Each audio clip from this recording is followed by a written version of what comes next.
Hello সবাই, আজকের এই ভিডিওতে আপনাদের সবাইকে স্বাগতম।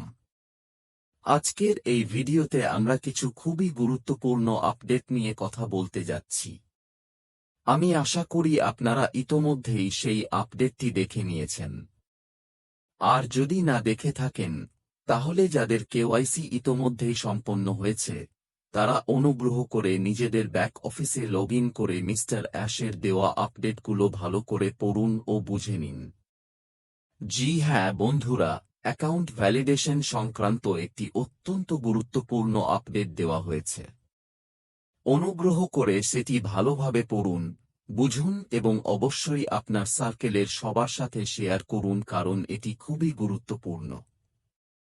আপনারা সবাই জানেন, আগে ৪৫ দিনের একটি পলিসি চালু ছিল, কিন্তু এখন সেখানে কিছু পরিবর্তন আনা হয়েছে। সেই পরিবর্তনগুলো নিয়েই আজ আমরা কথা বলবো।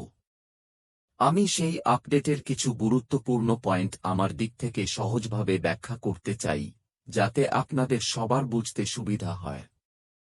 এখানে বলা হয়েছে যে আজ থেকে মানে গত পরশু রাতে প্রায় রাত ১০টার দিকে এই আপডেট আসার পর থেকেই আমাদের সিস্টেম পরবর্তী গ্রোথ ফেজের অংশ হিসেবে একটি গুরুত্বপূর্ণ অ্যাকাউন্ট ভ্যালিডেশন পলিসি কার্যকর করেছে। এই পলিসি অনুযায়ী, কোনো অ্যাকাউন্ট যদি রেজিস্ট্রেশনের ৩০ দিনের মধ্যে ইমেইল ভেরিফিকেশন বা কেওয়াইসি ভেরিফিকেশন সম্পন্ন না করে, তাহলে সেই পেন্ডিং অ্যাকাউন্ট সিস্টেম থেকে রিমুভ করে দেওয়া হবে। জি হ্যাঁ বন্ধুরা, আগে যেখানে ৪৫ দিনের সময়সীমা ছিল, এখন সেটি পরিবর্তন করে ৩০ দিন করা হয়েছে। অর্থাৎ, রেজিস্ট্রেশনের তারিখ থেকে ৩০ দিনের মধ্যে ইমেইল ভেরিফিকেশন এবং কেওয়াইসি ভেরিফিকেশন সম্পন্ন করা বাধ্যতামূলক। যদি তা না করা হয়, তাহলে সেই অ্যাকাউন্ট সিস্টেম থেকে মুছে ফেলা হবে। তাই যারা এখন নতুন রেজিস্ট্রেশন করছেন বা ভবিষ্যতে যাদের রেজিস্ট্রেশন করাবেন, সবার ক্ষেত্রে এই বিষয়টি অবশ্যই মাথায় রাখবেন। যাকে রেজিস্ট্রেশন করাবেন, তাকে স্পষ্ট করে জানিয়ে দেবেন যে ৩০ দিনের মধ্যে অবশ্যই অ্যাকাউন্ট ভ্যালিডেশন সম্পন্ন করতে হবে। আরেকটি খুব গুরুত্বপূর্ণ বিষয় মনে রাখবেন, একবার কোনো অ্যাকাউন্ট সিস্টেম থেকে রিমুভ হয়ে গেলে, সেই একই ইমেইল অ্যাড্রেস ব্যবহার করে আর নতুন করে রেজিস্ট্রেশন করা যাবে না। এই বিষয়টি বিশেষভাবে খেয়াল রাখবেন। এছাড়াও, যদি কোনো অ্যাকাউন্ট সিস্টেম থেকে রিমুভ করা হয়, তাহলে সেই অ্যাকাউন্টের ডিটেইলস ইনভাইটারের মাই সার্কেল লিস্ট থেকেও স্বয়ংক্রিয়ভাবে রিমুভ হয়ে যাবে।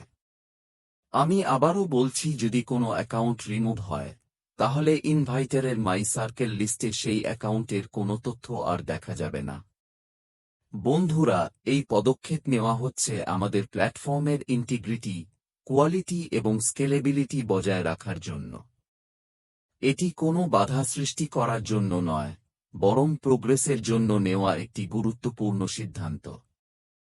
তাই প্রত্যেক লিডারকে অনুরোধ করা হচ্ছে তারা যেন দ্রুত নিজেদের মাই সার্কেল রিভিউ করেন এবং যাদের ইমেইল ভেরিফিকেশন বা কেওয়াইসি এখনও পেন্ডিং আছে, তাদের সাথে ব্যক্তিগতভাবে যোগাযোগ করেন এবং দেরি হওয়ার আগেই লগ ইন করে প্রয়োজনীয় স্টেপগুলো সম্পন্ন করতে উৎসাহ দেন।